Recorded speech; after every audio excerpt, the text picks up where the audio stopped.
Thank you all for joining us today. My name is Walt Bauer, and I am the pre-service training coordinator at the Human Development Institute at the University of Kentucky. Welcome to the Human Development Institute's third spring seminar in the HDI seminar series. My brief visual description is I am a white male wearing glasses with hazel eyes and a blue shirt with a gray and blue tie. We use Zoom for our virtual platform. Audio is provided through the virtual platform. Our speakers will provide an opportunity for questions today, and we welcome questions from all of our participants. Please type your questions for our speakers in the Q&A box for a robust question and answer session. If you hover over the bottom of your Zoom screen, on the Zoom toolbar is the Q&A option. We have real-time captioning for the webinar in the closed captioning feature. Turn on the captioning by clicking on the closed caption icon at the bottom right-hand corner of your screen and then clicking Show Subtitles. Should you have any questions about CEUs, you can contact me. My email address is walt.bauer@uky.edu. Again, my email address is walt.bauer@uky.edu. We will have a break at the midpoint of the seminar. Please take a moment to complete our brief evaluation. You will receive an email that provides a link to access the session evaluation after the seminar. It is helpful as we plan for upcoming seminars. The title of the seminar is Demystifying Autism Assessment and Diagnosis.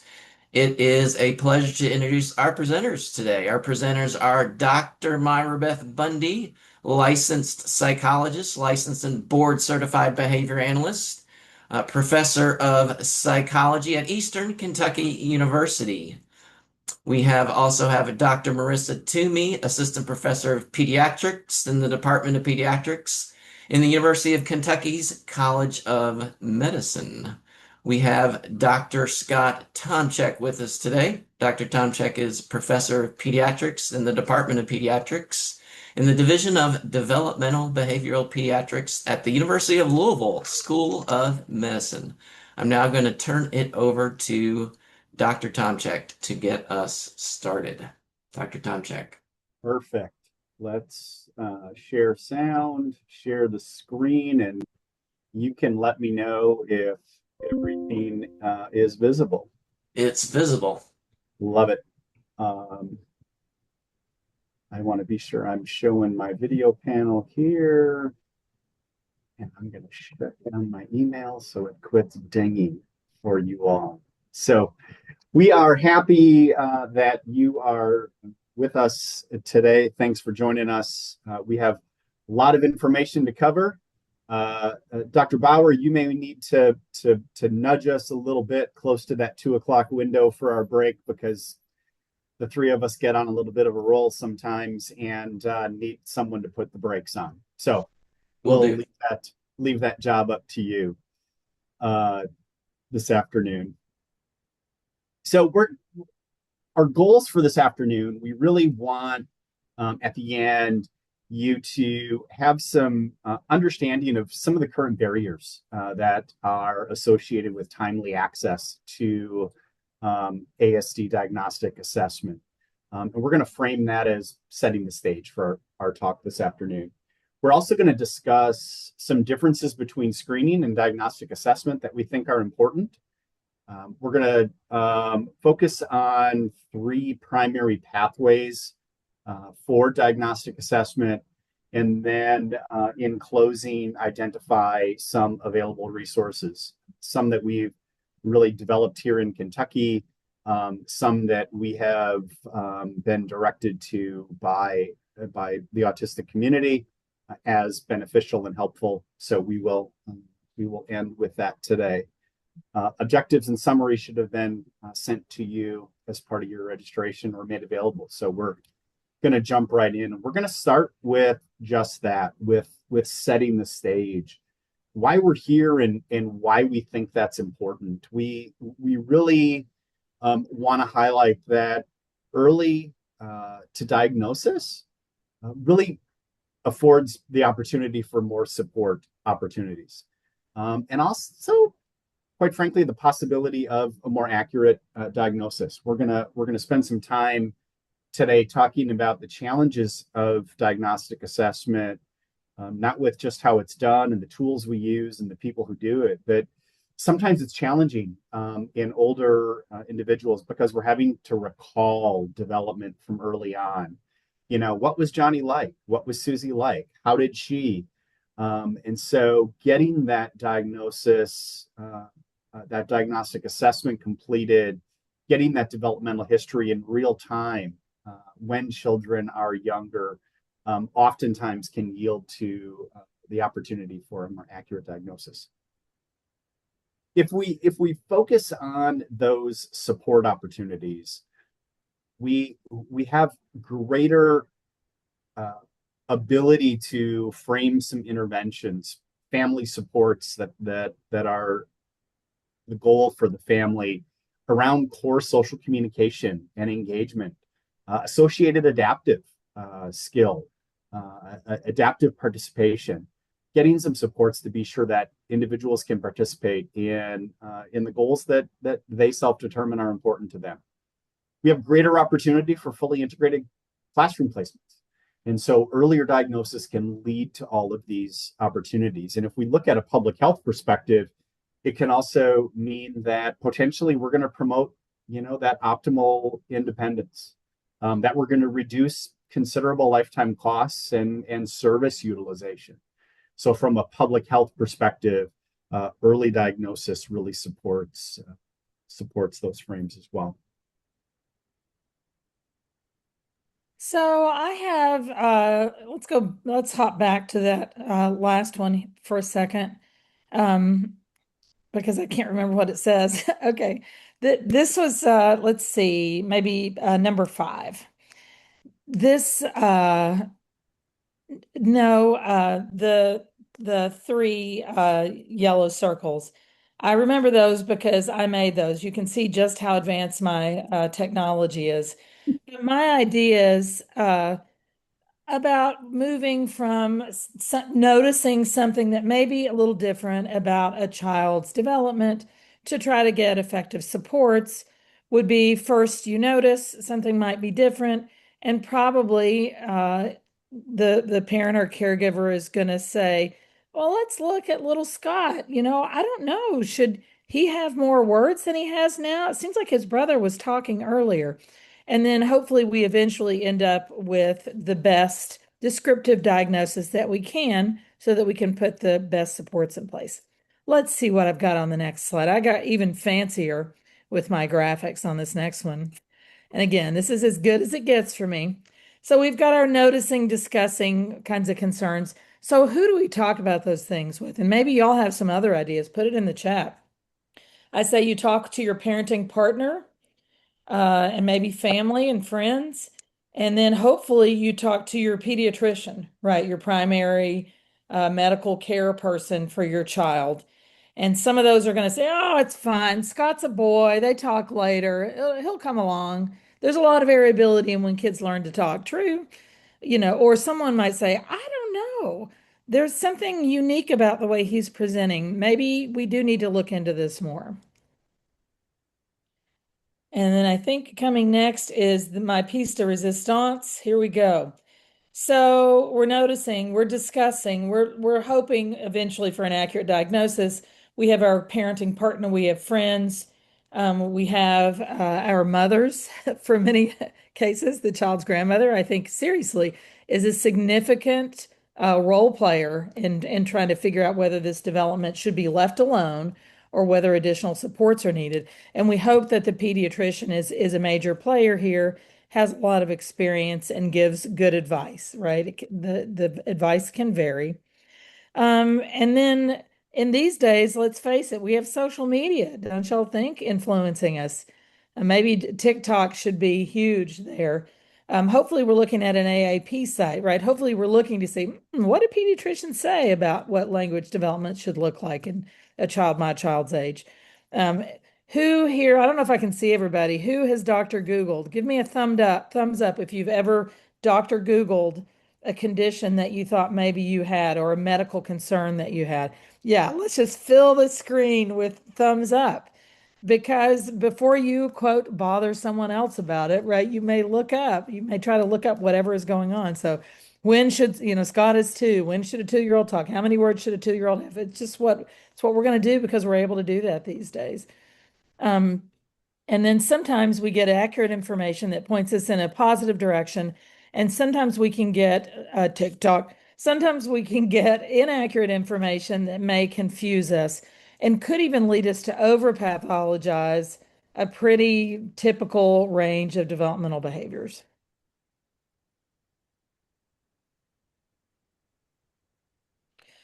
So families are seeking supports to try to to try to go through this process, all things are not created equal. This is just one article of several showing that there are disparities across race. It's also going to be across rural and urban location and economic status as to whether a person can um, go beyond primary care to get an opinion about their child's development and what supports might be needed. And you just heard Dr. Tomczyk talking about why that delay could pose a problem. This is an article that came out a few years ago, so we need to see a new heat map of this, I guess. But pointing out diagnostic deserts, and if you look at the western part of the U.S., sometimes literally deserts, right? Physical deserts can be diagnostic deserts too, when we are trying to get an educated and professional opinion about our child's development and whether autism may be the most accurate way to describe where they're coming from. So we've highlighted some common challenges or barriers that we may see in obtaining diagnostic assessment. Dr. Bundy highlighted initially that noticing and developing concern. We see those concerns in her examples, in commonplace, in a variety of areas. We as family members can have concern out of conversation. They can, kind of come to the surface through a childcare event, or from a visit by hands, or on a visit to WIC that does, developmental monitoring as well. Most often, I think, though, that developmental concern is noticed and discussed as we look at primary care visits, just general healthcare visits. And so we have guidance documents from the American Academy of Pediatrics around developmental surveillance and developmental screening. And we'll briefly describe and talk through what we mean by surveillance and screening. So surveillance is flexible. It's a continuous process, with our goal being identifying early if there are concerns. Someone may discuss concerns in one of Dr. Bundy's example. Scott may not be talking as much as his brother did. So having that conversation at a primary care visit with a family, why would you say that? How many words? What's differently about the communication? So general surveillance is this continual process that occurs during visits. Screening is a bit more formal, however. We're going to talk through level 1 and level 2 screening with some specific examples today. Level 1 screening is, as you would anticipate, a bit more brief than a level 2 screening. And the goal is really to determine who may need some additional supports. Level 2 screening, on the other hand, is a bit more targeted. It can be condition specific, or a developmental area or developmental domain specific, where the goal is to validate some of the concerns that have been identified in surveillance and or screening at the level 1 level, and validate who needs further evaluation. So as I've mentioned, surveillance, the AAP recommends, occur at every health supervision visit, with a special emphasis at the 4 to 5 year old visit? Why would that 4 to 5 year old visit be important? Thoughts? Pre-K transition to kindergarten. Love it. Exactly. Thank you for that, Cassie. So that transition into kindergarten is a key time point that we want to get some services and supports in place if necessary. The AAP really looks at 6 primary components of developmental surveillance: eliciting the concerns from the parent, obtaining a developmental history, observing the child to kind of tie some of those together, identifying risks, strengths, and some protective factors around development and the family system. And then, as always, we're maintaining the record of those and sharing our opinions and findings so that we can begin to joint plan and discover what our next steps are going to be in that process. Oftentimes, that next step in the process is screening. And why? Why do we screen? Well, largely because surveillance generally under-identifies children with developmental delay. So many times our impressions in doing surveillance, the majority of the kiddos have typical development. There's a smaller percentage or population of children with clearly we feel like have some developmental delay. Screening, on the other hand, helps us with this underdetected population. It helps us identify opportunities to gather some additional information, be a bit more formal to determine if that early identification process is better. Again, creating that early identification so that we can have earlier access to support. Dr. Bundy, anything you were going to add there? Yeah, what I wanted to add too for this middle group is these could be people that desperately want to know if autism fits them as a description when they're 15, 20, 30, but as their lived experience has layered on to their neurodevelopmental beginnings, it may be difficult to accurately diagnose and give them an answer later. So we really want to focus as much as we can on the time when those characteristics are clearest in that toddler and preschool period.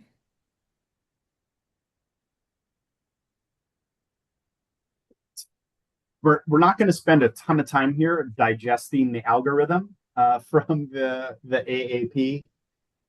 We do have a couple of comments in chat that I'll work into as we move forward here. But the AAP has put together this algorithm to help outline what screening and surveillance look like for children without an identified developmental concern. And so the red boxes really highlights this surveillance and screening component. We've already mentioned and talked about screening a bit. We're gonna transition into level 1. And one of the comments in the chat was that from Stacy that her daughter is now 15, and when her daughter was accessing healthcare, there's this big gap from 2 to 3 years of age where there were not regular appointments.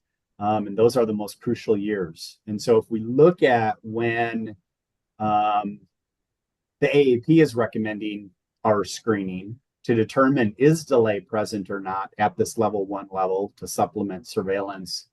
From a development standpoint, level 1, we're wanting 9, 18, 24, 30. So in that window, Stacy, that you're talking about, the AAP is recommending a formal screening measure be completed. And most often this is done by parents, in the waiting room or prior to the visit in prep. And then the AAP also recommends autism-specific screening at 18 and then at 24 or 30 months.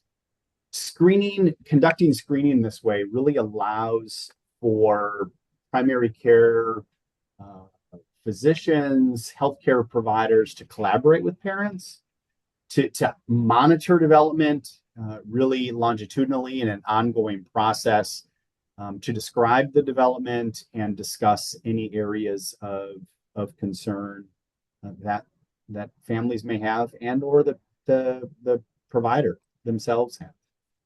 Examples we see commonly used in the AAP sees commonly used the Ages and Stages questionnaire, survey of well-being of young children, the PEDS-R, parent evaluation of developmental status revised. So those are really commonly used measures. How familiar are those measures that are that you all are familiar with in the audience? Measures you use in your systems presently?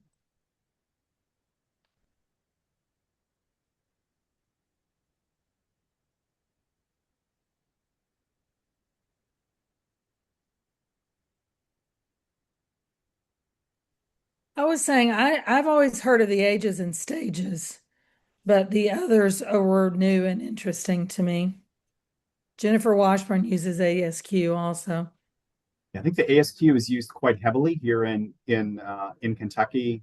I know that in this region of the state, in the KIPTA region, the Metro United Way has a developmental portal that folks can use to complete. Kentucky's early intervention system uses the ASQ to do some initial screening with families as well. Sally indicated that they're trying to get childcare providers to use the free ASQ online. Beautiful.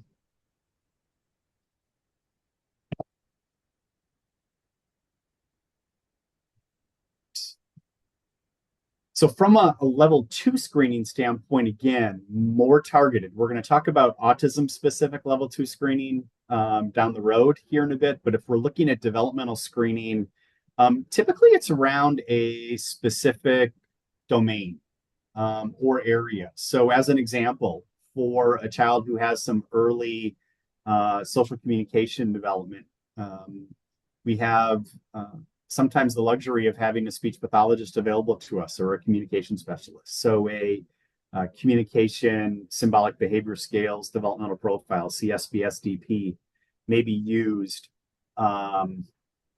to screen out social communication difficulties that would warrant further evaluation. Or for behavior, the pediatric symptom checklist, which is part of the AAP, Bright Futures packet, may be also a measure used for level 2 screening around development. Dr. Toomey's going to talk to us about autism specific screening. Yeah, thank y'all for letting me be here today. I'm Marissa, and I'm a developmental behavioral pediatrician in Lexington. And just to give a little tiny bit of clarification, so for sure, the American Academy of Pediatrics has some recommendations around well checks. And I think the first one is at 2 weeks old, where you bring in your cute little baby right after the newborn check. And then they do it for a while pretty frequently. So at 2 months, at 4 months old, when your baby's 6 months old, when they're 9 months old, and then 15 months, or I'm sorry, 12 months. Watch me count. 12 months, 15 months, 18 months, 24 months. And then they added in one more recently, which is the 30-month well check, at least in part for the reasons that have already been mentioned, which is it's such a crucial time period to be able to see kiddos, learn about what their strengths are, learn about any concerns that have popped up. After the 30-month well check, it starts to get yearly. So 36 months, 48 months. I don't know how many months 5 is, guys. So I'm going to go with 5 years, 6 years, 7 years. And although there are recommendations about when the specific developmental screens should be given, at least at UK, we tell the residents, if a family comes in with a concern, it doesn't matter if the kid is 20 months old, 22 months old. If there's a concern that would relate to developmental milestones, if there's a concern that might relate to autism, that's the perfect time to give a screen. So we want to make sure that we have some standards that are set so things don't get missed, but we also want everyone to have the flexibility to build it in where you need it. And so thank you to Dr. Tomchuk and Dr. Bundy for laying that foundation, because we're all big believers that whatever kiddos need, whenever they need it, is the right time to do it. So in terms of the surveillance going into screening, like Dr. Tomczyk said, every time that a kiddo comes into a primary care clinic for a well check, we're going to ask questions like, how's it going? How's it going is really informal, by the way. In comparison, a screener like the modified checklist for autism in toddlers, it's formal. It's got a series of questions. And these series of questions ask parents to give us a yes or no response in terms of whether or not their child is able to do what's in the question. But even that is nuanced because we have to think about different cultural contexts. We have to think about families where their literacy levels might be different, and reading into this could be tricky for them. So even within pediatricians and family medicine offices, there should be flexibility around how we administer screening. Some families, we might need to read the questions out loud, and that's okay. Some families might say, well, I'm from a different country originally, and we actually don't do X, Y, or Z culturally. And so we shouldn't say, oh, well, that's a no then. We should say, okay, that's not applicable. That's not what we're expecting developmentally for this kiddo. If we look just straight down the list, you've got 20 questions there, many of which ask about differences, not bad things, just differences in how a kiddo might socially communicate or might respond to other social communications, repetitive movements with bodies, responding to name. These types of questions are really common when we think through whether or not someone meets what's called criteria for autism. And even saying meets criteria for autism is controversial nowadays because do we all meet criteria for something? And we want to make sure we're supporting kiddos rather than saying there's something bad or wrong.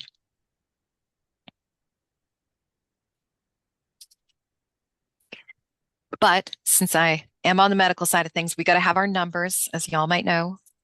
Shout out to anyone who's ever had to speak to an insurance company.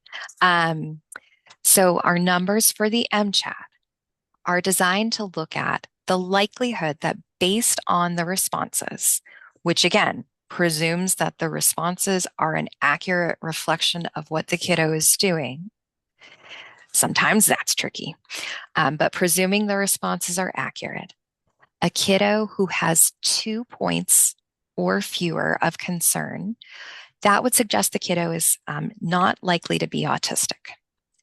That being said, I think someone mentioned in the chat they have a child who was diagnosed closer to maybe 8th grade. The MCHAT is not designed for every child who is autistic. It is likely designed to pick out the most clear cut of kiddos who are autistic. So if you have a kiddo and you've done an MCHAT as a parent and your score was lower, and then your kiddo someday went on to be diagnosed as autistic, that makes sense to me as a developmental behavioral pediatrician. That can absolutely happen. It's not meant to be perfect. It's meant to be sort of as helpful as we can be. Some kiddos have really, really clear-cut things that have been going on where even grandma, as Dr. Bundy said, even grandma said, I think she might have autism. And those scores might be higher on this level 1 screening tool. So if a parent ranks a kiddo as having 8 points of concern or higher, there's a stronger likelihood the kiddo might be autistic. Again, not framing this as autism is bad, just framing this as a way to identify folks accurately. So a total score of 8 or higher is usually an indication that a kiddo should have some sort of a developmental assessment by a qualified developmental behavioral professional. The tricky thing is the middle ground, the 3 to 7 score. So you've got a kiddo where their total points of concern are between 3 and 7. And the best practice is sometimes different than the reality, but I'm going to talk you through both. The best practice is to do the follow-up questions for the modified checklist for autism in toddlers revised. So the F within the MCHAT RF is for follow-up. And I think the next slide has some of those screening follow-up questions on there. Thank you. Yes, it does. So in theory, if your the parent who filled out or the guardian who filled out an MChat, and there were 3 to 7 points on there for the kiddo that you're the guardian of. The person who gave you that MChat, they would then say, hey, I'd like to ask you some more questions about your answers, try to help figure things out.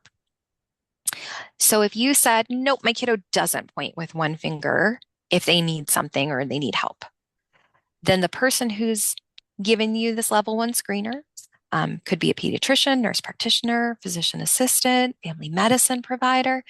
They would say, so if your kiddo wants something out of reach, how do they get it?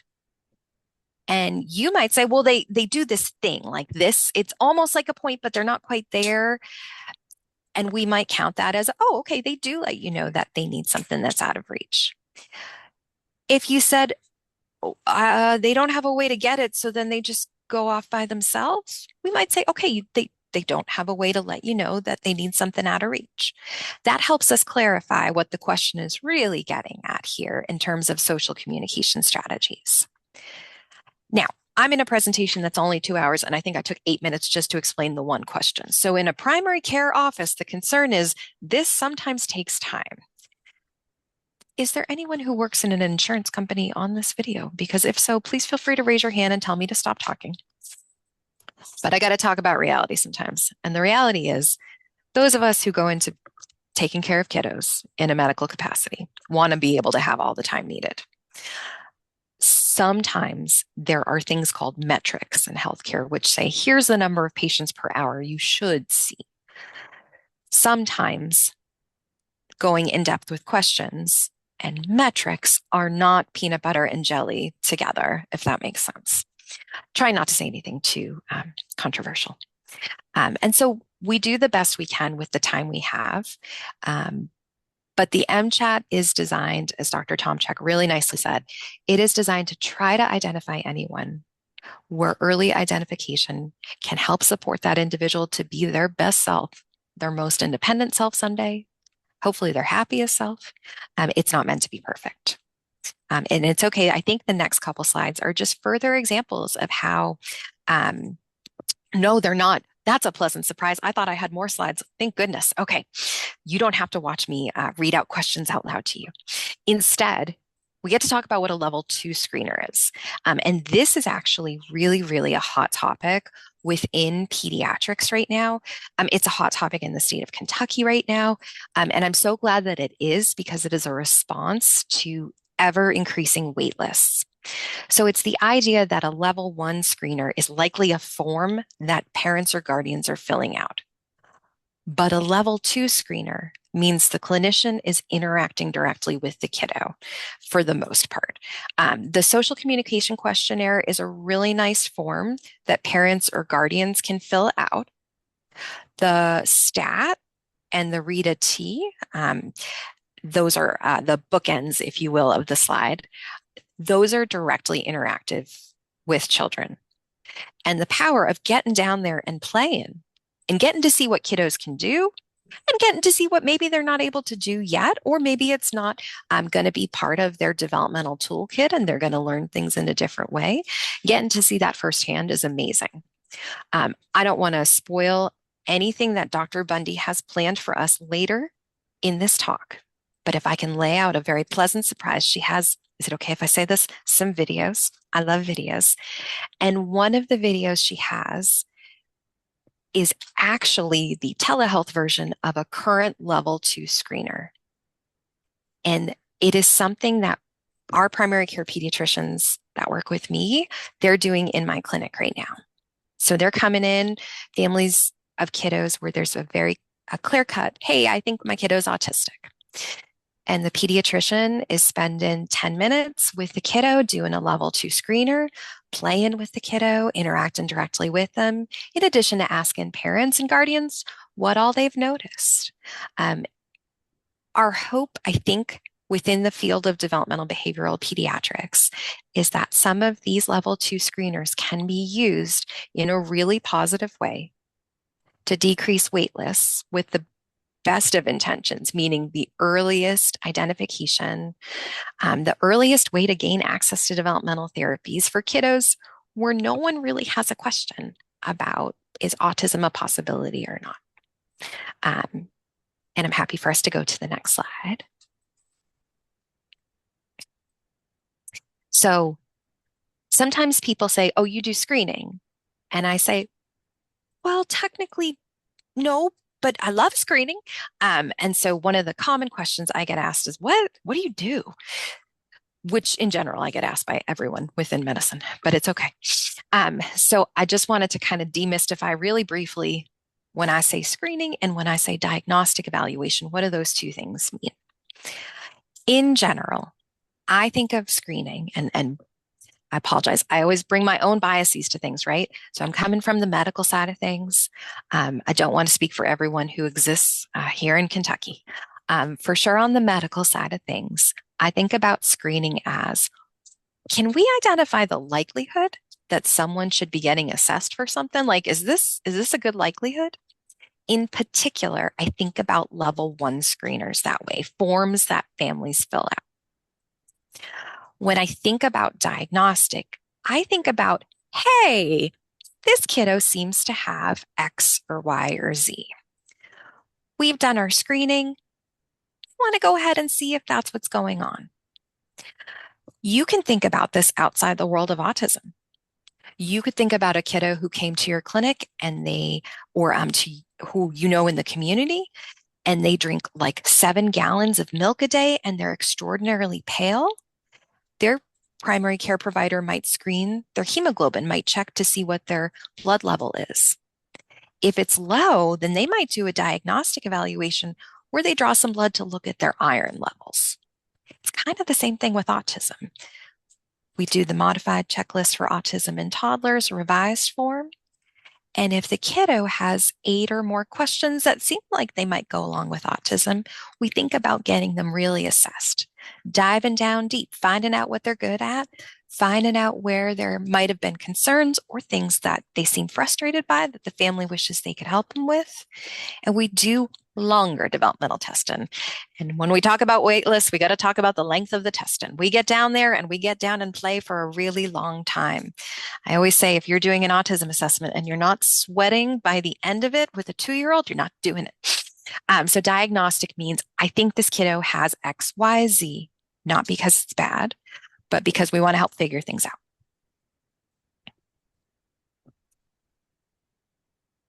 Oh, I have more slides. Gosh, you guys are going to get sick of me. Okay. So I love this slide. It's the Society for Developmental and Behavioral Pediatrics. It's the professional society.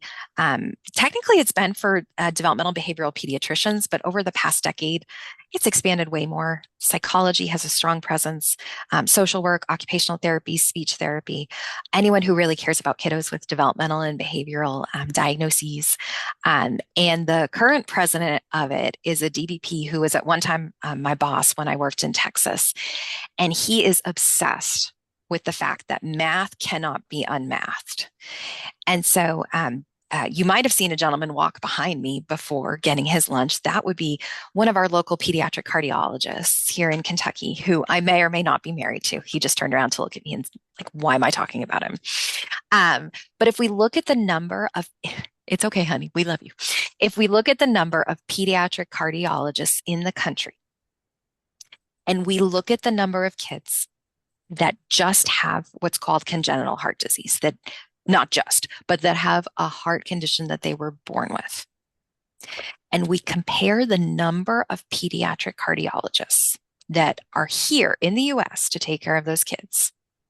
If we look at general developmental behavioral concerns, we would need 77,400 of fellowship trained, extra 3 years of training beyond your residency to do all of developmental behavioral pediatrics. If we just pulled out autism, which is impossible because as Dr. Bundy and Dr. Tomchek know, sometimes you assess someone because there's no concern for autism and the kiddo might actually have autism and vice versa. But if we somehow magically just pulled out autism, you'd need 8,600 of us if you wanted it to be on par with pediatric cardiology. So numbers in the thousands. The next slide will show you how many of us there are. That would be 753. So not quite 1,000, never mind 8,000, never mind 77,000. And I say this with a smile because if I didn't smile, I would cry. And so as time passes and families become more aware of developmental behavioral diagnoses, as kiddos survive, the NICU, the neonatal intensive care unit, really increased its capacity to save lives and take care of kids in the 80s and the 90s. And some of those kids may be autistic, some of them may be autistic and have ADHD. But as the numbers of kiddos we're seeing a developmental behavioral pediatrician make sense, the numbers of us have not increased. And we are really across the country looking at, from just the pure medical side, looking at our colleagues within primary care to say, hey, does anyone have an interest, maybe even one day a week? Because one day a week, that's one more person who wants to help figure out early access and early developmental therapies for kiddos.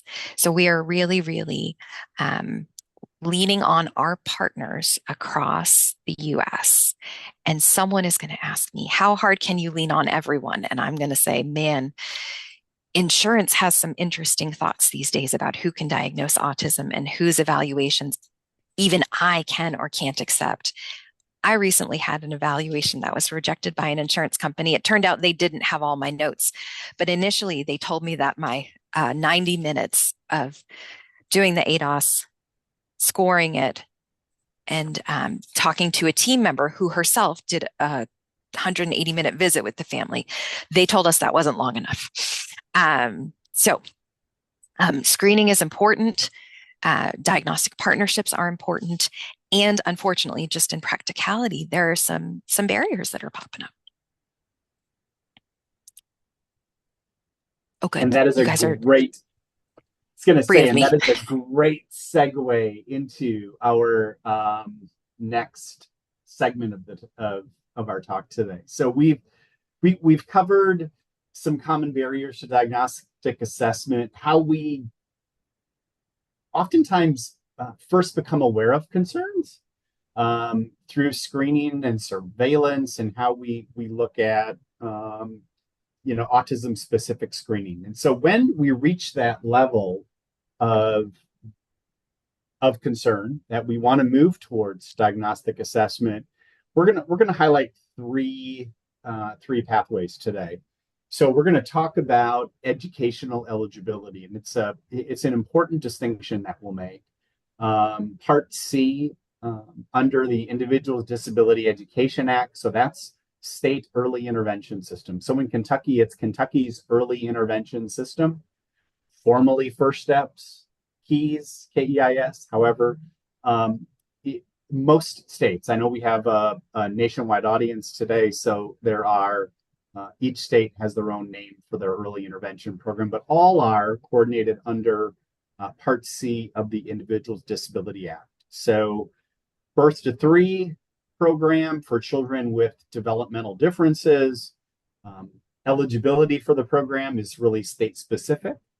But oftentimes the evaluation for autism is done at time of eligibility to determine whether a child has an established risk condition and should be made eligible because of autism, or sometimes it's done after the child has already accessed services to help inform programming. So Part C is one pathway, birth to 3.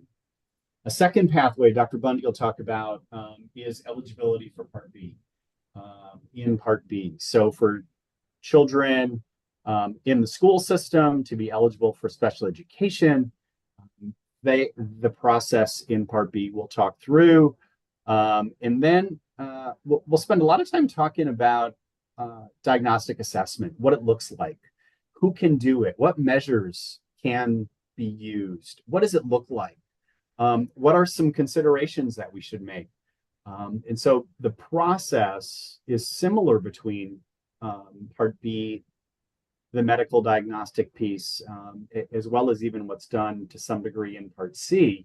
But the purpose for which is really context specific. And so we'll break those down a bit more. I'm going to start talking through Kentucky's early intervention system process. Been heavily involved in early intervention in Kentucky since I moved here in the early 90s.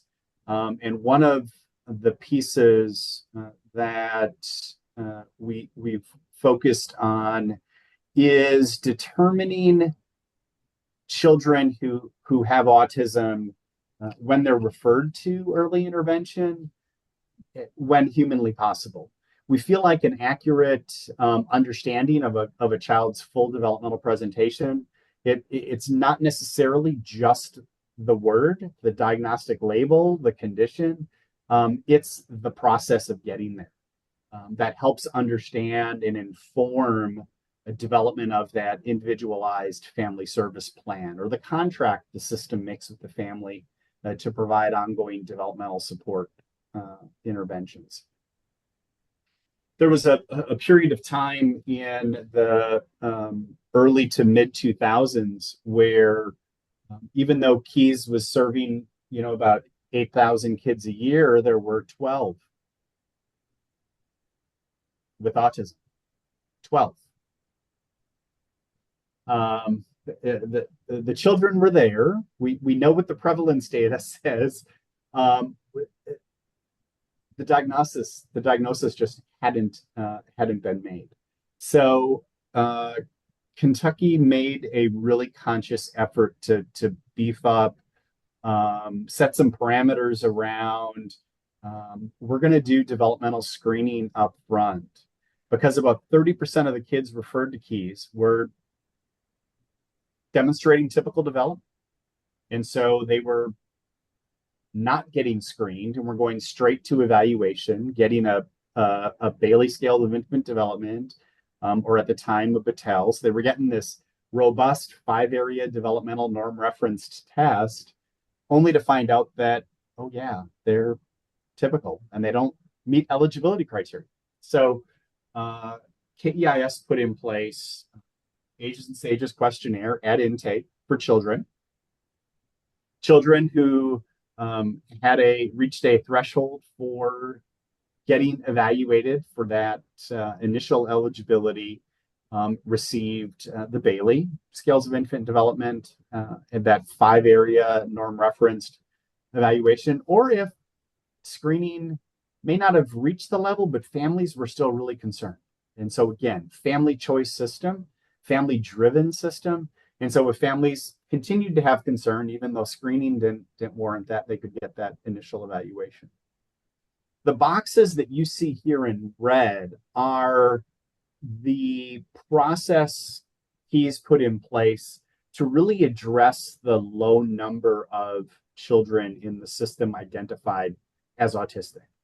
And so if there is concern at intake, children and after that Bailey scale of infant development, there is a process that he's put in place. So initially, autism-specific screening is done. And so typically it's the MCHAT-R. So Dr. Toomey talked about the MCHAT, the 20 questions. If the child reached that risk level, so in that 3 to 7 area, they either have the follow-up interview or the screening tool for autism in toddlers and young children. It used to be called in 2-year-olds. They changed the name on me. So I still sometimes have a hard time spitting that out. Ideally, because we're observing children, and typically the person doing the stat in our system is different than the person who did that initial evaluation. It's another set of eyes. It's another point of observation of a child's interaction with their caregiver, with objects, with toys. And so those pieces together. So ideally, they'll get the MCHAT-R if they're at risk, along with the stat. Sometimes the follow-up interview is done instead of the stat, but in some cases, in many cases, we're getting all three. So it's a beautiful, really robust screening process to determine if children really need that diagnostic evaluation and diagnostic assessment. So in Keys, that screening is completed, and then there's a record review process. So there's a team of folks that include developmental behavioral pediatricians, It includes a speech pathologist, a psychologist, an occupational therapist. So it's a review team that reviews those records to determine the need for that intensive level evaluation. So ILE is what it's called. And in the chat, Cassie noted that she used to be a service coordinator in the system in Keys, and so this process is something that she's really familiar with. So the screening is completed. It comes to record review, and record review approves that intensive level evaluation, and that diagnostic evaluation is completed. At present, again, we talked about bandwidth. Dr. Toomey talked about bandwidth. Norton Children's Development Center, formerly Weisskopf, is I think, only contracted evaluation that's doing those evaluations right now. And so it is part of that early intervention process to, again, determine at eligibility from the onset, does a child having autism mean something different for developing that plan with a family? The state feels strongly it does, and so that's why this process was put in place in early intervention. Dr. Bundy's going to talk through our Part B process. Here's Muted myself. I'm going to start this discussion, but there's a lot more detail available. You can see I kind of screenshot it here and cut off part of the document. If you look in Kentucky Department of Education, the autism guidance document is too long to be discussed or fully referenced here, but you can Google it, it's out there. So in a nutshell, if somebody thinks that a student may need special educational services related to a disability, they can make that referral, whoever that person might be. It could be the child's caregiver, could be a teacher, could be a physician that sees the child. And let's see, what does our next slide show us here? Oh, we're going to talk about Early Point.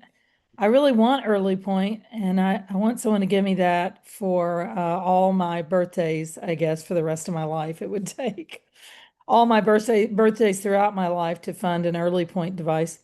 We're going to talk about why. We'll talk about the underlying sort of theories and ideas behind it. I love talking about that stuff. So this is just a little bit more, and if you want to look this up, it's page 7 to 19 in the current KDA autism guidance document. I'm always impressed with the thoroughness of this. So for a comprehensive, or they may call it an integrated evaluation within the public schools in Kentucky, the student shall be assessed in all areas related to the suspected disability, including, if it's a good match, health, vision, hearing, social, emotional status, general intelligence, academic performance, communicative status, and motor abilities. And then extra stuff, maybe, that might come into play if we're wondering about autism, social developmental history. I would think everyone would need that, but anyway, there it is. Sensory concerns, visual spatial awareness, attention concerns, executive functioning, memory, emotional behavior skills, and adaptive behavior. So all kinds of areas that school integrated evaluations tend to be very long, very detailed, and they have a nice opportunity for observation in the child's typical, right, in their daily environment in school. So these can be very useful. Now, often what these evaluations will do is identify eligibility for special ed under the category of autism, but that may not serve as a medical diagnosis, which may be needed for some other services that folks need to get outside the school system. There's currently no medical test for diagnosis, although, there are all kinds of algorithms, and as Dr. Toomey said, cut scores and, folks working on quantifying different characteristics to try to learn about it. To try to understand what is the most objective way, right? We'd like an objective way to tell, but we don't have a blood test or a particular scan result that can absolutely clarify ASD. Best practice calls, luckily for Toomey and I, Tom Check too, best practice calls for spending some time playing with the child, right? Observing the child and playing with them, talking with their families. So aren't we lucky to get to do that? I always say if the medical test comes up that puts me out of business in the play world, I'll be glad that there's a good option, but I would certainly miss the play and I'm gonna have to figure out another way to get it. So, who can be a diagnostician? Who can make that decision? It's an important decision. Well, I think I've got another slide later that talks about it really should be a partnership between multiple disciplines on a team. Um, but to be a part of that team as a diagnostic team, you need to deeply know autism and all its many manifestations. You need to deeply know typical development for the person's age, be educated formally about that, plus have experience about it. And I would say deeply know and recognize a broad range of neurodiversity, psychopathology, different ways of living and being. Because if it is an autism, then what is it, right? Nobody wants to come to you and you say, nope, it's not autism. Bye. That's not a satisfying conclusion to an evaluation or even a screening because the person wants to say, well, if you're saying it is an autism, please tell me what it is and how I can help my child be the best they can be. And we've talked about this for an older adolescent or an adult. The diagnosis can be retrospective. So we need clear developmental history from some source. This can be very difficult to get for an adult. And I like a video. I want to see the person if possible. The older the person, the less likely there's a video of them at 2.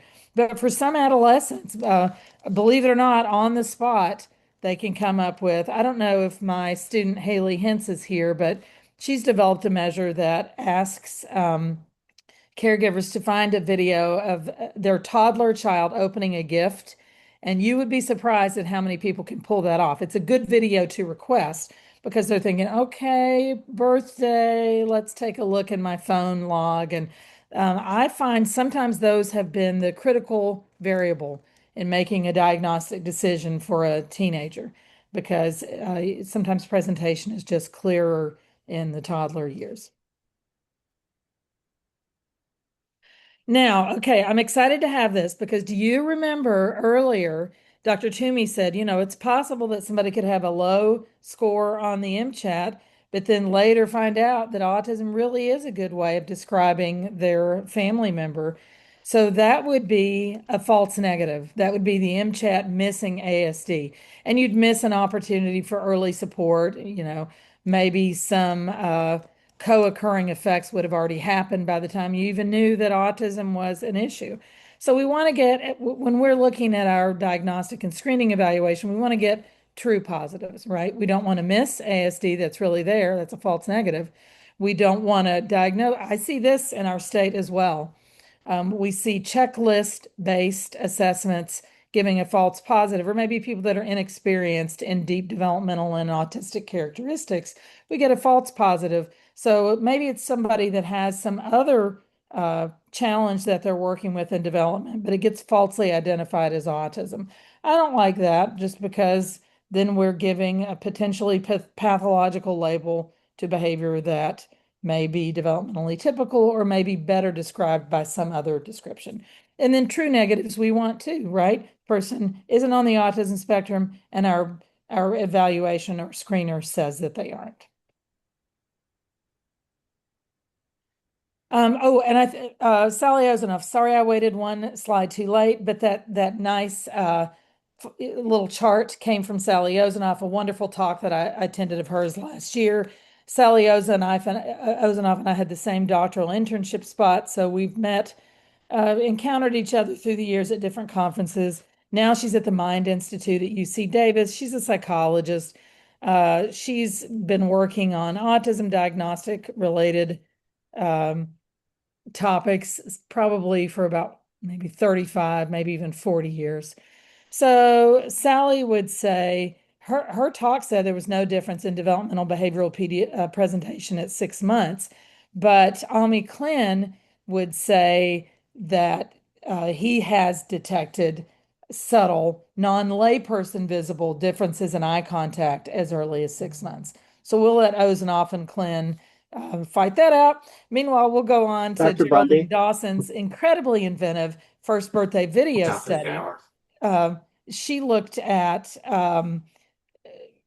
retrospectively, she looked at first birthday videos of kiddos that later were considered to have autism and those that were not considered to have autism. Why do you think she picked the first birthday video to try to access? I guess I kind of gave that away when I talked about the gifts, but why would she pick that to ask, 100 families, can I have a video of your child's first birthday? I can think of a couple reasons. I know y'all are awake out there and I know you have Less ideas. opportunity to be coached on how to respond in a socially appropriate manner. It could be, yeah, absolutely. Although this could be years later, right? This might be a 10-year-old that's the family's being asked to produce their first birthday video. So yeah, I wouldn't say every family has one, but lots of families do, right? You get a lot of hits on that because the babies are so cute at that age, and maybe they're doing a smash cake or, whatever the routine is for that family. Absolutely, Tracy, that's exactly right. Not only is it easily available for many families, but we have some routines around that first birthday or a birthday video that may be an opportunity to observe social kinds of functioning. So anyway, bottom line is Dawson found out that even though no one had a concern at that first birthday party about that child's development, she could reliably differentiate using those videos and a coding system which of those kids would go on to have an autism diagnosis and which would not. So this was kind of groundbreaking. I don't have the year down here and I don't remember when this came out. Maybe somebody can tell me. Whenever that was, it was a big deal because at that point, people were trying to suggest that 24-month-old vaccines were causing autism. And Dawson was able to say, hey, before we even thought about autism, when our little ones are 12 months of age, before this is visible to the layperson or to caregivers, they actually can already be differentiated in their development from peers, right? So this was a big concept that she came up with there.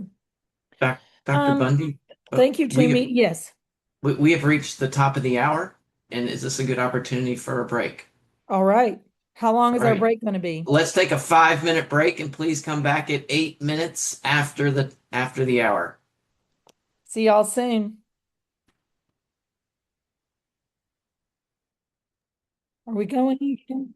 Welcome back, everyone, from our break. I will turn it over to Dr. Bundy. So yeah, thank you so much. Dr. Bauer had to I was on a roll. He had to be quite assertive to get your break for you, but he did a good job. He knows me well, so he knew he wasn't stopping until I stopped talking.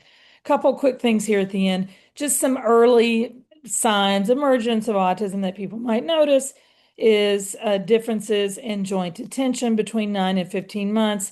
That's when you use your eye gaze to follow an object or event of interest or to share an object or event of interest.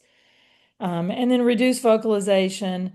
So sometimes children, you all know this, sometimes children no longer use a few early words that they had, or they're just slower than expected in starting to speak. So these are some early signs that caregivers might notice.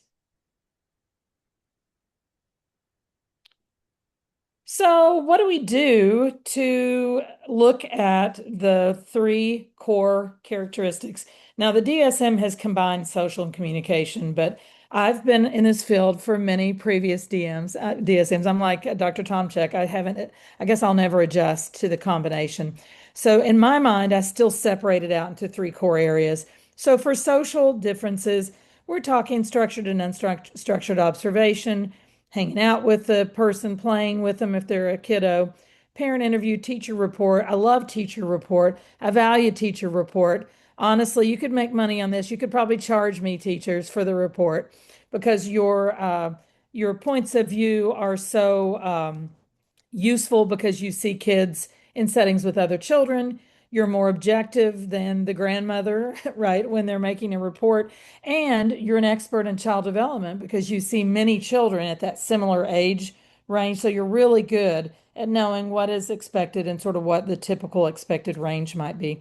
For communication, we want informal and formal testing. Of course, we want a speech pathologist, speech language therapist to give us their expert opinion. We want parent interview and teacher report. Oh, you're starting to see a pattern here. And by the way, teacher report could be the report of someone else. It's just teachers will tend to be another point of view that that we can grasp for children. Restricted or repetitive range of interests and activities. I've got some great pictures of this area to share with you because I love to find out what a child really likes, what a person is really into. I like to know that for everybody, but it can be unique and intense and very cool in autism. Or it can cause a problem if it's repetitive motion that hurts the body. So we're going to look for that. We're going to talk to the person themselves if they're able to tell us. We're going to see what they do, and we're going to ask teachers and/or therapists about that. So best practice for ASD assessment, we want trained professionals to do this work, although obviously caregiver report is very important too. Traditionally, psychologists, see how I put that first there, Timmy, Tom check. I don't think that's alphabetical. I think it's just because I'm a psychologist, so you can ignore that. Traditionally, that's my bias. Traditionally, psychologists, neurologists, pediatricians, psychiatrists, but really the field is and you know, some rules will want an MD to do it, right? Or they'll want a doctoral level professional to do it, to sign off on it. Insurance may want that. But really, the field is less important than diagnostic expertise, deep experience with ASD. It's the same stuff we talked about before. Deep experience with typical development, deep experience with pathology. That's what makes somebody a good diagnostician. And sometimes I'll have students say, "Hey, I'm interested in autism. How do I get started?" Well, babysitting, that's the first step. I bet that's how Tom Check, Bundy, and Toomey all started out their work through babysitting. I've been babysitting since age 11. I'm so old. Toomey, back in the day, they let an 11-year-old babysit toddlers. And that's really how I learned. And I came from a big family too, so there were always cousins around. I took a lot of classes on development, but the real way I learned it is by hanging out with kids of different ages and paying attention to what their behaviors were like. We've talked about earlier diagnosis versus eligibility, depending on what kinds of support you're trying to access. And an interdisciplinary team is best just because everybody has different perspectives and different things that they observed. I always do my best work when I'm working in a team. I always feel most confident. I always feel most relaxed when I'm working in a team because I've got folks that I can collaborate with. What do we want to get? We want a strong and thorough developmental history. I don't know if Dr. Gail Williams is here, but if you haven't seen her take developmental history, she's a developmental behavioral pediatrician in the state. She can really model how to do it. She questions until she has all the answers she wants, and she won't stop until she gets them. So she really asks a lot of details about the person's early development and history. Structured observations, we're going to talk about the ADOS in a little bit. That's one example of a way to get structured observations. Direct interaction, that's the fun play part. Parent interview, which can be complicated for adults, but it's really good to have an early caregiver perspective if you can get it. And then direct evaluation of all the areas that we want to get information about, including adaptive behavior. I don't know if we've talked about that yet. I like what I call broad and narrow band ratings. The narrow bands are the autism specific ratings and measures. The broad band are the human being measures and ratings because again, if the behavior isn't related to autism, then I want to know what it is related to because that's the best way to give a complete evaluation. Years ago, I can remember sitting in some kind of Kentucky planning meeting before all the planning around this became as sophisticated as it currently is. Maybe I'm thinking 25 years ago. And I remember somebody said, "Oh, we can solve the bottleneck. It'll just be a checklist that nurses will give." And I was like, well, you can do that checklist, but for one thing, you might get some false positives or negatives. But for another thing, if the checklist doesn't show autism, then you still have a child there in need of supports and you need more if it is an autism. You need to know more. You need to learn more. And a simple checklist, a narrowband checklist, can't tell you everything you need to know. Plus, kiddos with autism can have other kinds of concerns as well. And a broad band, they can be anxious, right? Just like anybody else, maybe even more risk for that. They can be sad. They can have other kinds of conditions that a broad band rating can identify and help you uh, try to learn more about. We always want multiple settings and multiple raters. That's why I will pay good money for teacher perspectives, because then you're getting another rater and you're getting another setting. Wherever you can get those raters and settings, I like to have them. So you're starting to see some overlap in what we've developed from a Part C perspective, multiple radiators, natural environments, multiple instruments, multiple domains of assessment. So seeing lots of similarities across our pathways of diagnostic assessment. Yeah, it really is cool because I'm an individual clinician who was trained in these ways, and you have taken these principles and put them into the system so that the system operates that way. I think this is Sally Ozanoff's components of a diagnostic assessment. This is kind of what we've already talked about. When were milestones achieved and how were they done? We always want to know family history. Autism, I would call them characteristics. Ozanoff called them symptoms. I call them characteristics. Current concerns, sort of the what brings you in here today? What's your biggest concern? What a great way to start out, right? You better get out your note-taking device and start taking notes when a parent starts talking about that stuff. Direct interaction with the child to set the stage for social communication behavior so that an expert diagnostician can feel what it's like and make some observations, and then teacher report when you can get it. So this all sounds very I don't, this all writes as clinical and boring, but can we make it fun? So this is the test of whether we can make it fun. What do you think? So this is a little guy sitting at a table doing a shoebox task for me. And for privacy, I had to hide his face, but look at everybody else, right? Does this look like a terrible experience? Not in this case. Everybody's having fun. Everybody's saying, "Oh my gosh, he's so cute. Look what he's doing." I think I have the redacted version of this, and I think he's just laughing with joy because Bundy gave him a task that was so visually structured that he could understand the beauty of the work and understand how to do it. This picture was taken in Ecuador, and speaking of collaboration, Toomey, the guy in the soccer jersey there, he's an Ecuadorian medical doctor, physician. So he's getting trained, he's working with me and learning about autism, but he's also serving as my language interpreter. So he's helping me, and then, fingers crossed, he learned something while he was helping out.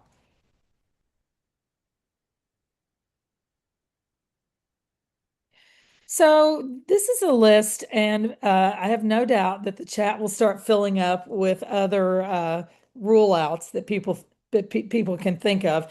But these are, if a child comes into my diagnostic clinic and they leave with a diagnosis that's not autism, these are some of the heavy hitters, I guess, right? These are some of the common ones that I see. And just thinking through differential diagnosis, we'll see if Toomey's writing down some other ideas that she might have. I'd like to know. So, intellectual disability could be a possibility, but in intellectual disability, the mental age and developmental skills are pretty much similar to social and communication skills. We don't have the gaps that we might see, the differences that we might see in autism. Developmental language disorder, you might have somebody that's having difficulty getting out spoken words. And so they do lots of big body communication to make up for that. Versus in autism, communication with the body, nonverbal communication may also be a challenge for that person. Yes, I think I have a video showing this later on. ADHD, um, those of us with ADHD can have some social challenges. But what I call, my students will quote, our deep social instincts, like cleanse eye contact patterns or understanding what kinds of social information can be gotten from the eyes. Those deep social instincts are intact It's just that impulse control and some other factors may be impacting social skills. Social communication disorder, this is a DSM-5 category that some of you may have seen. Does anybody ever use that? Anybody ever give that diagnosis? It's just not one that I use very much. I think it's sort of something that was tried out for the current version of the DSM. It's when a child has social and communication differences, really the same ones that are present in autism, but no repetitive interests. I just don't see it happening very much, but it's there. It's in the book. Trauma history. We see this quite a bit in our Ocean Clinic, where there are differences in social functioning and friendship and attachment. Uh, but we trace those differences to uh, lots of changes in caregivers, unsafe early environments, intense traumatic events. So those lived experiences have changed the social presentation rather than an inborn neurologically based brain differences in social understanding. Anxiety, strong need to control the situation, resistance to change, difficulty with transitions. That sounds autistic, right? But it can also be present in kiddos with anxiety. But those children would have social instincts that are still working for them. And then the last thing is tic disorders. I didn't have that in here until maybe last week because I just got reminded by an adolescent that I saw. Oh, right. Sometimes the repetitive sounds and motions of tics can look like repetitive behavior as seen in autism. Did anybody add any? What do you think I missed in terms of diagnostic confusions or rule outs? I think this slide is fabulous.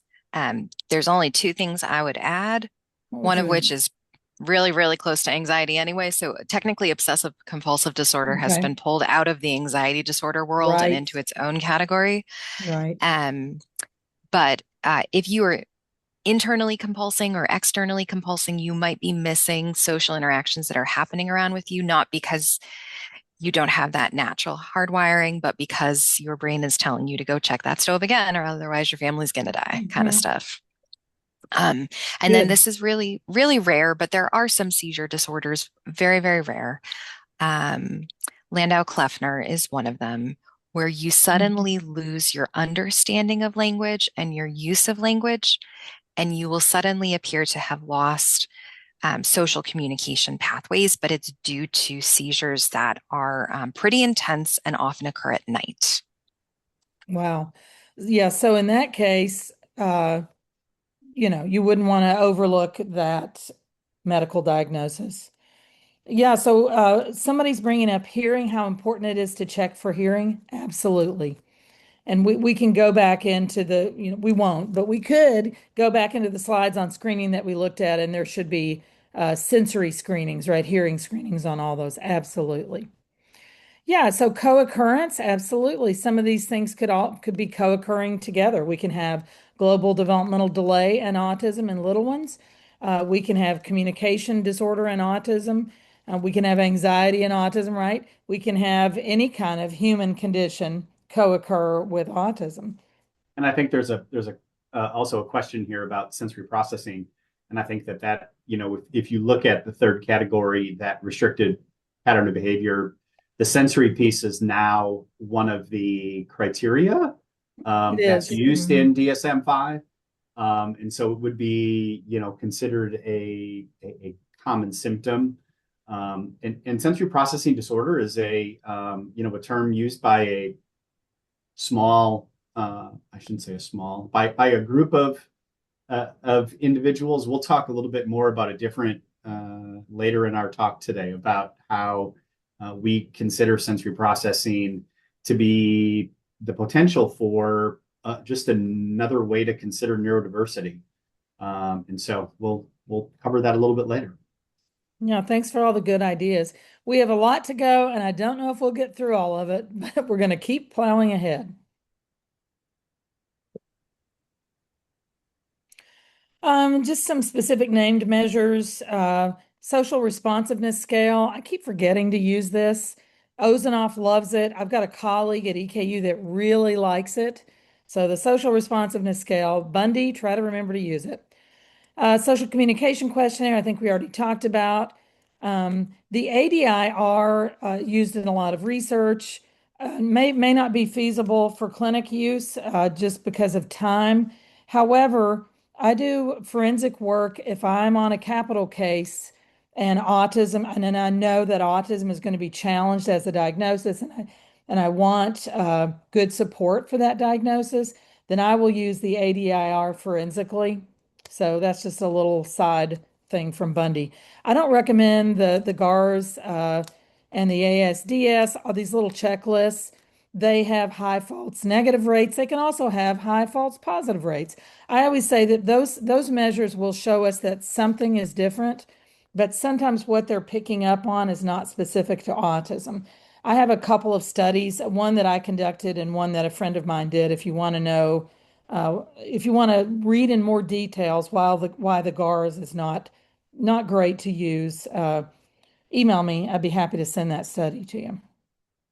Then I would have one reader for my study, right? All right. I think this video is probably worth seeing. It'll do a better job than I could talking live. We'll see if we can hear that. Autism, psychopathy, depression. These terms, and the way we think about the disorders and behaviors associated with them, have evolved over the years. As psychologists, we want to move beyond the colloquial usage of a term toward a more reliable scientific definition. So we create diagnostic groups based on sets of observable behaviors and scientific principles to help us understand and support a group or individual. EKU psychology faculty are interested in different diagnostic groups. I study autism spectrum disorders. In this video, we'll talk about autism spectrum disorder as a diagnostic group and how our diagnostic tools have changed over time. The Diagnostic and Statistical Manual of Mental Disorders has one example of an operationalization of autism. Autism was first included as a distinct diagnostic category in the DSM-3, published in 1980, as infantile autism. In the DSM-4, published in 1994, it became autistic disorder, and other disorders on the spectrum joined it, such as Asperger's disorder. This change in particular coincided with a burst in the number of autism spectrum-related diagnoses. When the DSM-5 was published in 2013, only one diagnosis remained: autism spectrum disorder. So how do you diagnose when there's no definitive medical or biological test for a condition? This is usually the challenge in diagnosing emotional behavioral conditions, and sometimes for neurodevelopmental conditions like autism. One way that psychologists work to operationalize behavioral conditions is to focus on observable behaviors that are collected with a semi-structured interview. Structured or semi-structured diagnostic interviews have evolved along with the development of classification systems like the DSM. These instruments are used to improve the reliability of data collection and to provide structure to improve inter-rater reliability. Although no instrument is perfect, we can see greatly improved diagnostic agreement and the potential for families and consumers to feel sure about the diagnosis. For research purposes, these instruments can improve the diagnostic consistency that's needed to correctly classify participants. In the field of autism spectrum disorders, the most well-known and carefully developed standardized behavior observation system is the ADOS-2, the Autism Diagnostic Observation Schedule. The ADOS includes activities and not just interviews, because some people with ASD do not communicate in spoken word. We're going to show you a small sample of ADOS-2 activities. We're going to do the bubbles and the birthday party activities. The ADOS tends to be a fun experience for both evaluators and the examinee. The ADOS was created by Dr. Catherine Lord after she completed her training at the University of North Carolina's TEACH program. Researchers and interventionists at this program began highlighting key features of autistic behaviors, and they created a subset of autistic behavior items within a learning profile measure, the psychoeducational profiles. The original PEP was published in 1979, before autism was even in the DSM. The Autism Behavior Checklist aspect of the PEP must have influenced Dr. Lord's later work in developing the ADOS. I also did my doctoral internship at the UNC TEACH program, and by the time I was there, Lord's work on the ADOS was already underway, the first structured diagnostic behavioral observation system for autism. This instrument, the ADOS, now in its second version, assesses communication, social interaction, play, and restricted and repetitive behaviors, the core hallmarks of the autism spectrum. One of the things that interests and frustrates me about the ADOS is that as it has gained popularity, more and more people would like to give it, and even laypersons have heard of it. People sometimes seem to see it as a magical tool that can diagnose autism in the absence of other data or evaluate our knowledge of ASD and typical development. This is not true. Even the best behavioral observation system still depends on good clinical judgment and experience, training, as well as data from multiple settings and sources.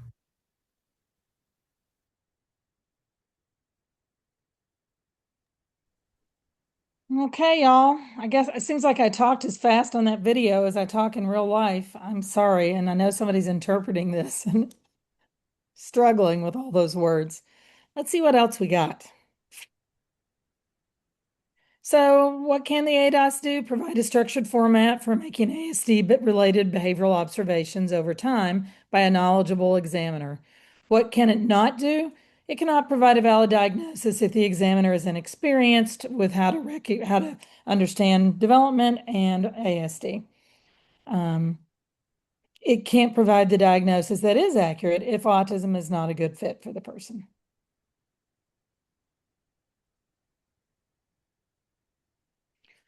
So we're looking at communication, social interaction, play, restricted and repetitive behaviors.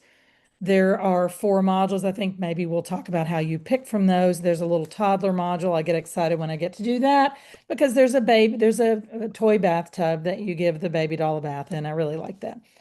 With proper administration and interpretation, ADOS has strong predictive validity, a good picture of current ASD-related characteristics, and we can use that information to work with our team and have it be an important piece of a diagnostic evaluation.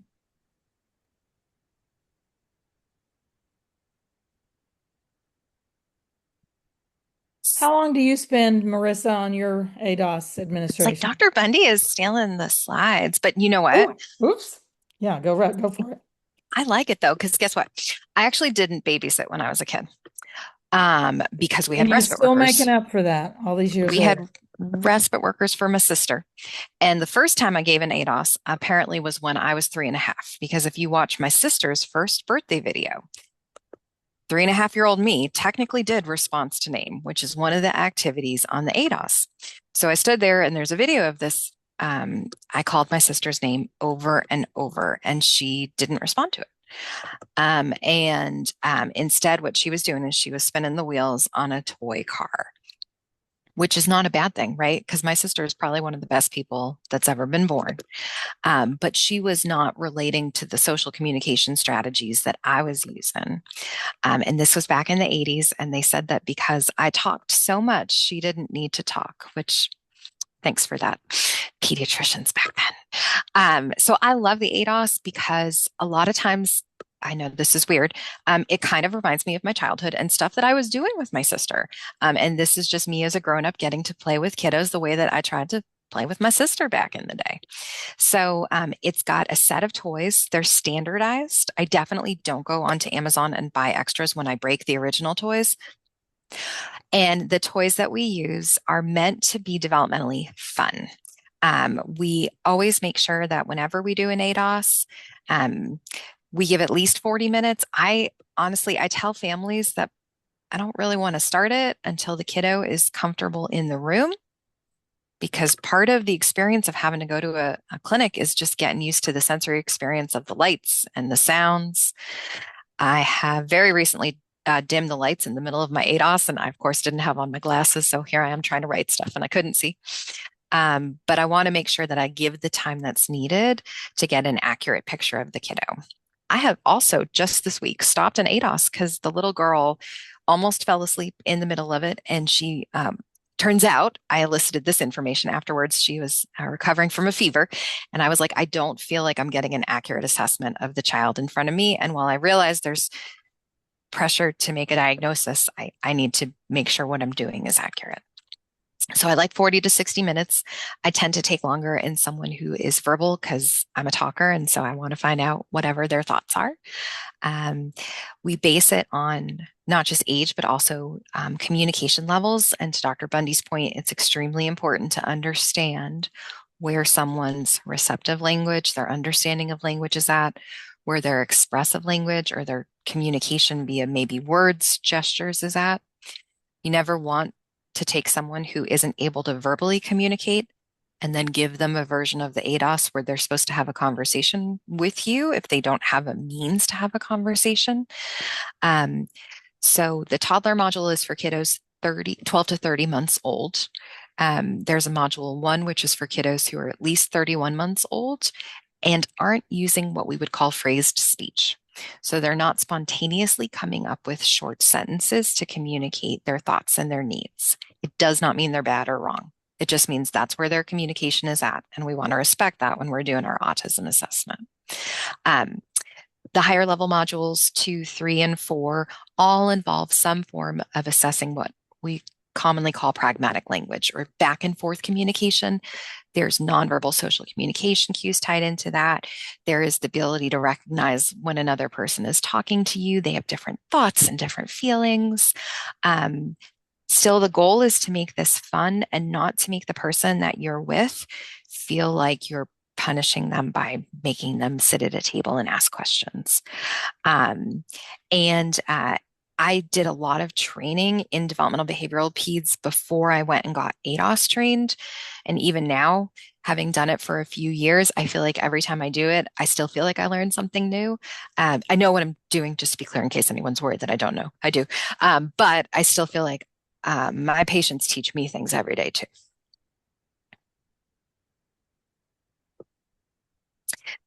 So yep, that's how I choose it. I make sure I've got a good sense of where the kiddos' receptive language, understanding of language, and their talking or communicating is at. I look at their age.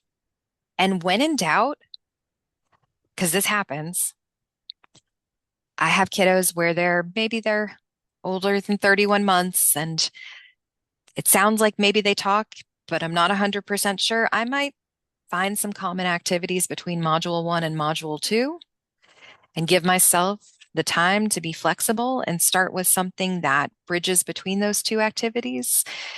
And if I need to figure out where the kiddo is at, it's not ideal to have to do that in the actual testing itself, but I also am a big believer in the real world. And sometimes you need to have that space to be able to be with the patient and figure it out in the moment.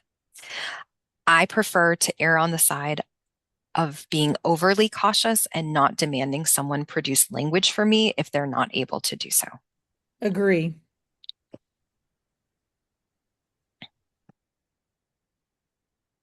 I don't know who this child is, but they look adorable. This is not my slide. Yeah, I think we can skip this just because I see that we're running out of time, and we had another video earlier, even though this is a really cute kid. Okay, and these are the candles. Oh! If we can skip it, yeah. This was just an example of a child with communication delays, but lots of social interaction. Then this is just a sample of, we're talking about having fun and playing and the activities that we have. These are some of the tasks or activities involved in an ADOS that are designed there to evoke social communication behaviors. And I love them all. We all have our favorites. This is just something that I've done hundreds and hundreds of times. So it provides a nice repeated setting, familiar setting for me to make behavior observations. And that was the DSM that you saw pop up there. We're using these activities here to look for observations in these areas here.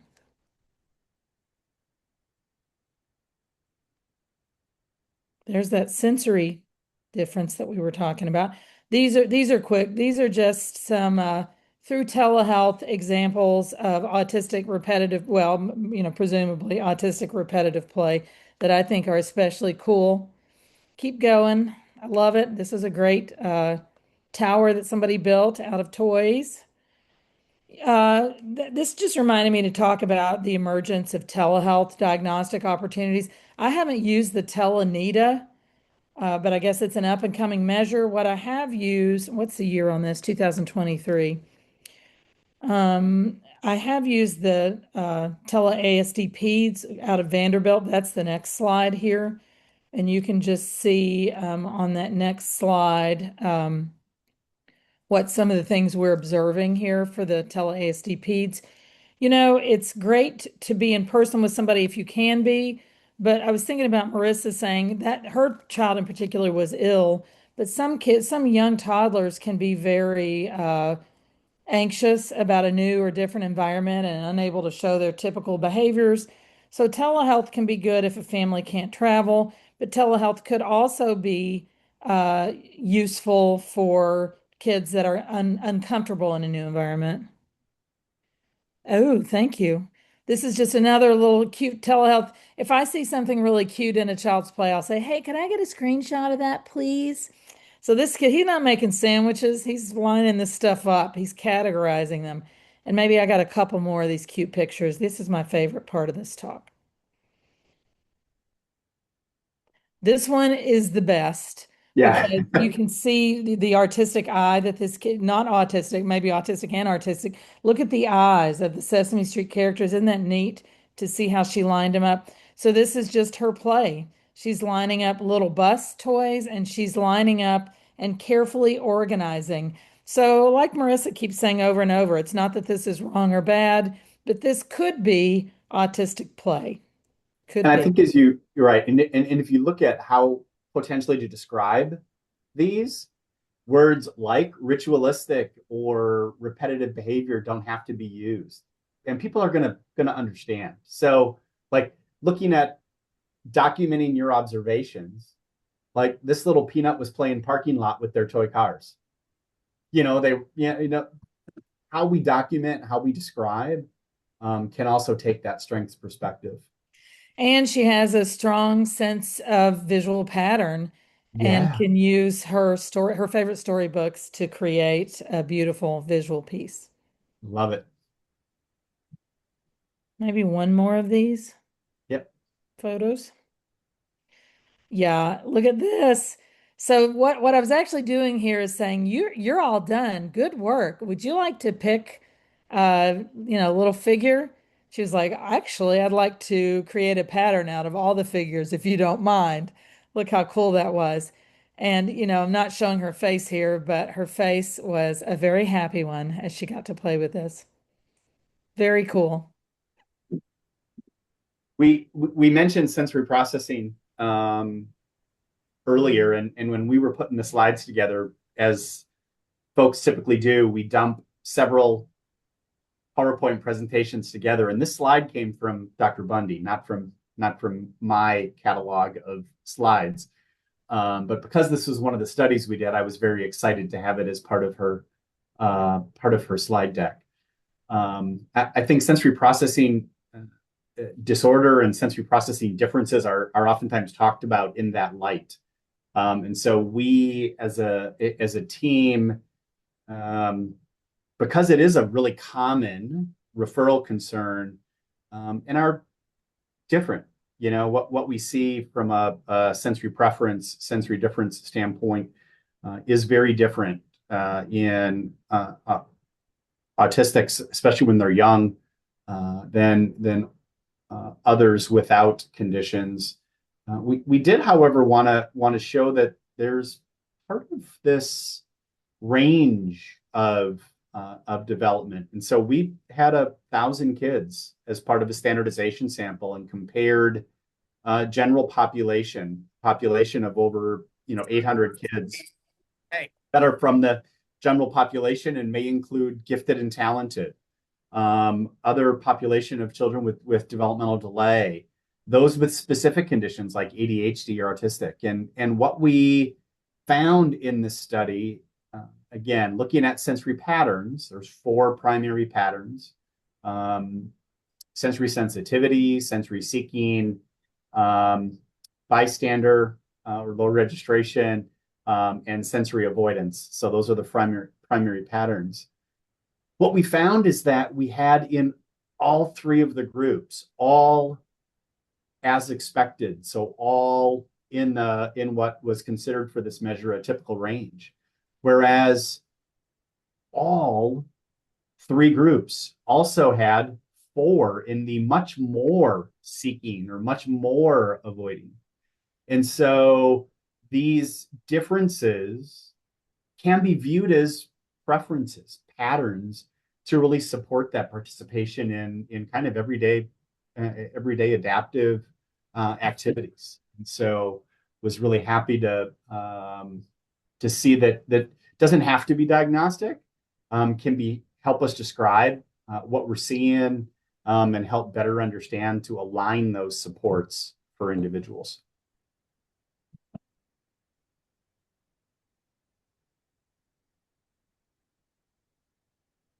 Do you want to show your tele-ASD peds?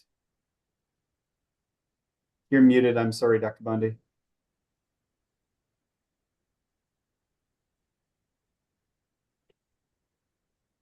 Dr. Bundy, you're muted. I'm sorry. I was just saying I leave it up to Dr. Bauer to decide if he wants us to show a video or should we proceed, finish our slide deck and have some time for questions. Let's go with the latter. Okay. I Okay. don't know what else we have. Well, Let's go Just forward showed and us see. something. Just trust me, I was a cute little kid. Typically developing child. Oh yeah, people were asking about early point.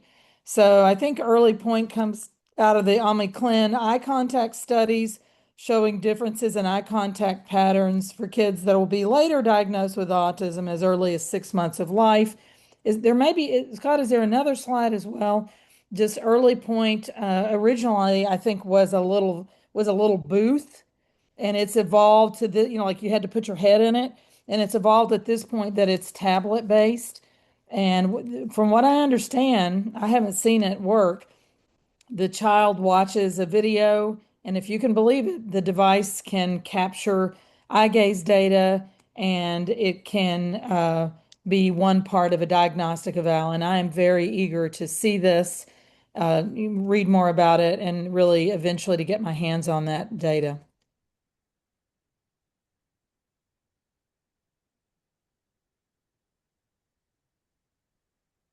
We will fly through some resources really quick so that we have time for some questions. One of the trying to find a resource sheet. So specific to Kentucky, and not based out of Autism Speaks or other kind of national organizations, Kentucky developed a resource sheet around autism diagnosis, targeting opportunities to learn more about autism, connect with other families, get to know autistic self-advocates, align with school supports and other supports, and engage with the larger disability community, support participation. The beauty of the document, in my mind, is that these resources have either been endorsed by or have self-advocate involvement in all of them. And so it's not us as a medical community. We partnered with the autistic community to develop this resource. And so there are toolkits that folks often use. We can directly link to the Kentucky Autism Training Center that has a whole host of resources specific to caregivers. And so you can align here to find your own parent support group. And there is a list that, oh, this didn't do this the other day, but here we can make it look larger, and you can find the support group that's in your region of the state. And so it is specific. So just another resource that you can link from off of that diagnostic sheet. Dr. Toomey.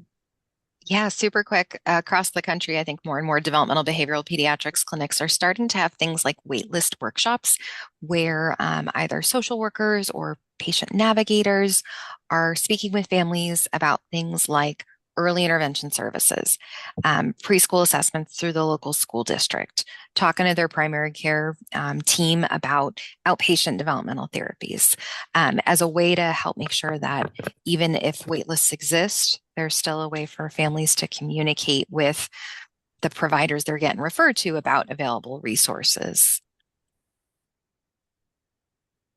Which is a great segue into exactly what um, we want to highlight. While you're waiting for the diagnostic evaluation and after you've received it, things are very similar. Don't wait to teach new skills. Look for supports and services. Link with school experiences. Get private community-based interventions if that's what's motivating for you as a family. Don't wait. Act.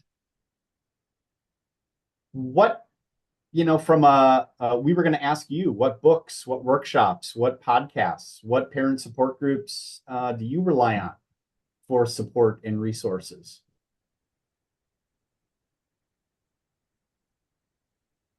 Yeah, fill up our chat with these. You'll teach us something.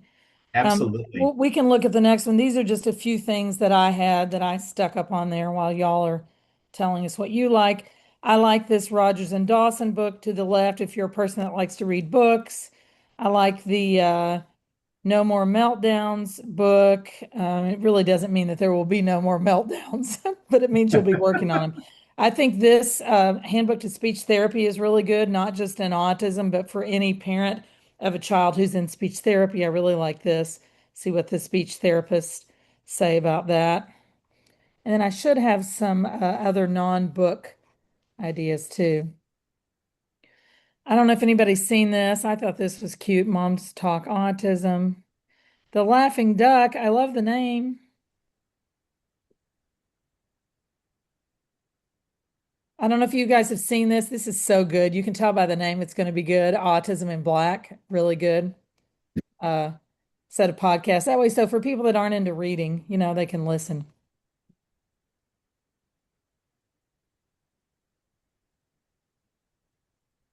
KTC is also redoing their caregiver summits. Pulling those, dusting those off, and bringing those back. And so you can scan the QR code. And there's also we can get that tiny URL to register for that for the summits for this year. So we hope we met our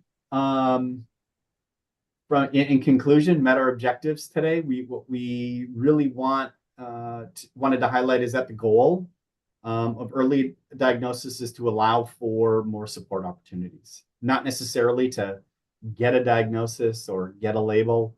It's those support opportunities that are important. And oftentimes developmental surveillance and screening substantiate caregiver concern at early part. The diagnostic process for all of those is very similar, and the measures we use are really only as good as the people who are administering them. And ideally, we do that through interprofessional or interdisciplinary mechanisms. A variety of resources exist to support families while they're waiting and following a diagnosis. But oftentimes it's the same. Focus on teaching new skills, get those school supports, teach self-advocacy and self-determination. So that, I believe, is where we go to questions from the audience.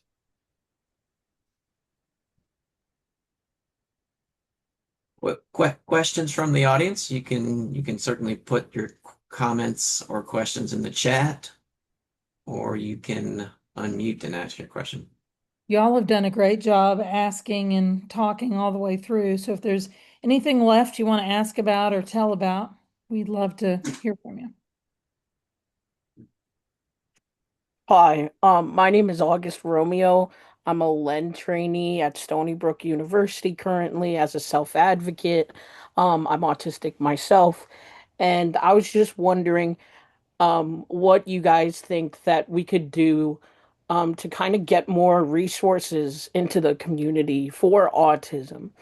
Like there's currently this divide between the community for like profound autism diagnosis Mhm. and in a way to get more support for those individuals. But I think it would probably lead to more exclusion in the community and less supports and more ra like guardrails to get supports. Um, and that would leave people um, with limitations when trying to gain supports, especially like when it comes to like insurance and stuff like that and getting things covered.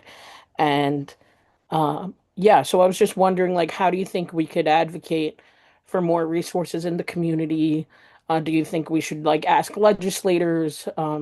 Do you think education is the way to go? I think that um, education is probably best, but we need money too, so legislation is necessary. So yeah, I just want to know your insights. This way I could use my advocacy skills to help me as well as other people in the autistic community just get more resources. Thank Thanks. you. It's a very thoughtful question. Probably the most important, it's the question that everything we talked about today revolves around. Scott, as a systems person, do any thoughts come to mind for you about that? We in Kentucky have tried to focus resources by age group at a state level. And so our autism advisory council has tried to align by uh, ages and supports. And so early childhood resources really targeting this diagnostic piece and support for families, and doing that through education and taking a more intentional approach of top-down approaches. So instead of just communicating at the department, division, kind of program level, trying to get boots on the ground. And the resource that I shared is an example of that. That resource came out of the early childhood subcommittee. Self-advocates were very involved in development, design, to be sure that the the material would be used. And I think listening to the self-advocate community has also supported some targeted um, programs around bullying, around suicide prevention in that school age group. And so we have tried to take a more active listening approach as a call to action, to focus on some targeted actions at a state level that can be distributed. That's one way that we've focused here.